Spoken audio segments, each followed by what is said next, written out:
So those are the training module. How do you brought up an interesting circumstance. So how would you display, is there a recording capability? What does that look like? It's all customizable. If you go in here under, I just want to show you this so that they're not fixed. QPulse will come with standard reports. Let me bring them up here. Again, you can customize all the messages that go out to people. So if you turn around and you look at like when a document gets released or a change request is sent, here's, I hope this opens because it's coming across the WAN. But an editor will come up and I can customize how it looks, put company logo on it. It'll say, your document has been submitted, you know, a change request has been submitted. Like watch, let's see if I do this as a preview. Please work across the line. Patience. It's pretty fast when you're on the same network. But you can see here, this is how the email would come to you. It would be the type, the number, you know, revision, title, numbers, and that's kind of bland. So you have the ability to go in here under this designer, and you can see the raw pages sitting here, and you can actually go in here and change all of this and customize it. So having said that, you were asking about what type of report, because there's quite a few that'll come out. Yeah, so I guess, okay, so the auditor might say, well, are you being compliant? How do you assure that is true as a list of people completed Right. training or whatever? So when I go down here to the training, I can look at event detail. If I use their stock one, I don't remember what it looks like, to be honest with you.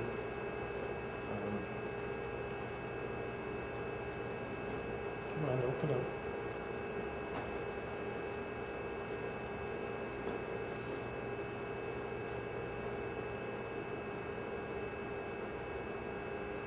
Is it not going to let me open it, Joe?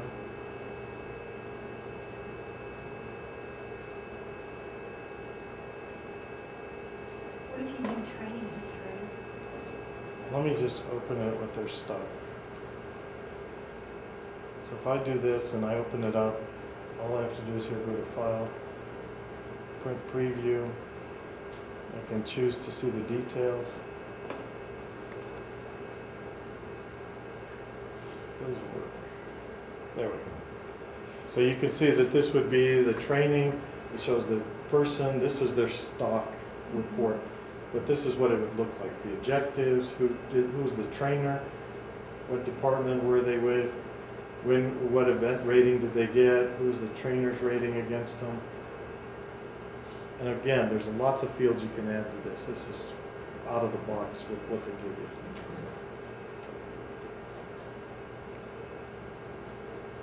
So again, just real quick, I'll just show you of all the reports that this thing can generate. Here they are. And they're all customizable. Is the report writer built into the program? Yes, it is. Yeah.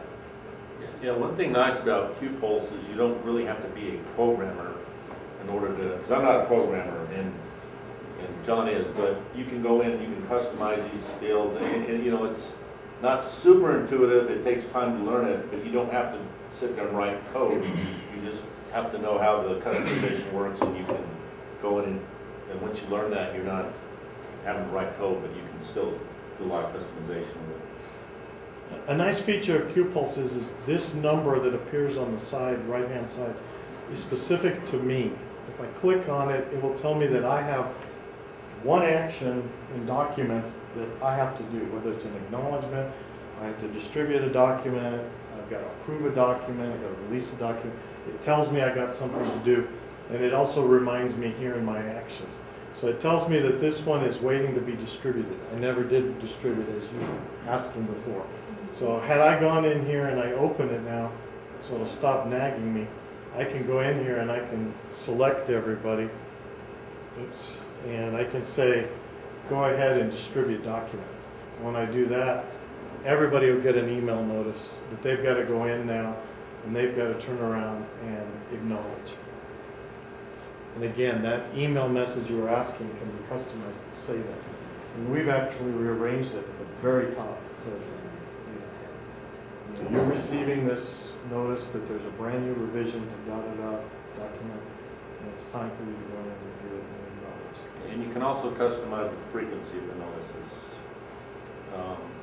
I don't know, we typically do them like once a week, but if you needed to set them up differently, you can. And there's also an escalation factor. If you go in here and customize, let's see if it'll let me do this. If I go in here and let's say I have somebody who's not completing a non-conformance stage, I can turn around and say, here's who gets it. Well, it's the owner. But I also have a conditional one. I can go in here and say, if they don't respond within 2 notices, which is 14 days, let's say, it'll now get escalated to their supervisor. And so I can keep raising it by the recipients of how I want it to be done and the dates. So it is kind of nice for that, for the notification factor. So basically those show you those modules. Workflow is a very nice feature. We don't have enough in here to make it worthwhile, but here's where I would click, find my name. I'd run it. It would tell me everything I need to be doing, what documents I own, what revisions, what reviews, what car pars I've got to work on, what actions. If I'm an auditor, what audits I need to handle. So what we like about it is it's just one repository that keeps track of a lot of stuff. So is it the notification is a push, right? So the notification gets pushed out to your email. But then it seems like there's a component that's a pull where you have to be in the module to see more detail. On the email, there's a link. It's dynamically set up so that when you get the notice, it says, you have an action waiting to complete. Click here. It will take you right to, it will open up QPulse, you'll log in, and it'll take you right to that action. So then once you're in, you have to check your dashboard or whatever to see what other kinds of things do you have. Ideally, that's what should happen, is I forgot to do this action, and you look at it and you say, well, I better look at my workload and see what else is waiting on me, so.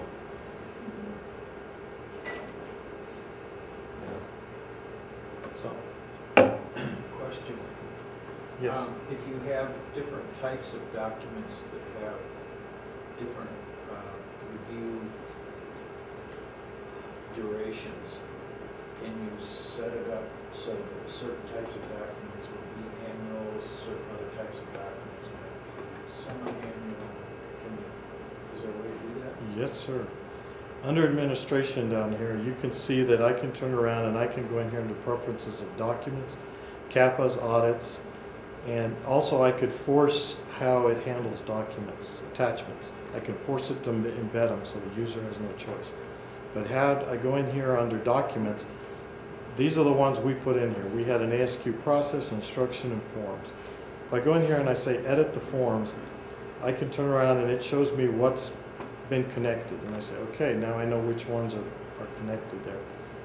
So now I turn around and I go up here to manage lists, and I go down to document types, and I say, okay, here's ABQ Monday Nighters, here are the forms. I double click. You see the prefix will get assigned to that particular type of document, and here's the review period. So for that type of document, I've set it up to 12 months. I can pick whatever I want. So if you group your documents, they can have different review times. And also different prefixes, which helps because if you're doing a search and you say, give me all of the, in this case, ASQ forms, so I go ASQF, boom, only forms will show up. You could run a report for just the ASQF group and then say, show me due dates. Uh-huh. How close am I?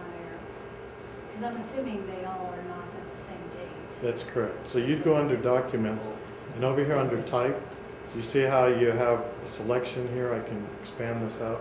But I can go in here and I can say, show me just the forms. And when I click, of course, there's nothing there. We don't have any forms. We have an instruction, and there it is. And so now under here, what I can do is I can customize this for just my view. I can go in here and say select columns. And I can go in here and say, show me the review date. Show me the, I don't want document type again. Show me who co-authored it with me. Show me who I notified. Show me any keywords I've assigned to it for people to be able to find. And then there's some user defined. So let's say I do this now. I can save this view permanently for me. And so now I see my review dates, and I can then turn around and pick it and show it either in chronological order. Also, when you create some of these custom views, you can also share them with people. There's a way to go in and say, I want my boss to also see this view, so that there's a way to set it up and share it. So here under advanced, this is where I'm showing you where we're looking. Well, when I go and say save, I can turn around and I can put it in a category, and I can also say share this with others. So I could turn around and say I want to share this one with Don. So now Don will have access to this view I've created, and it will show up in his list. So if I do this,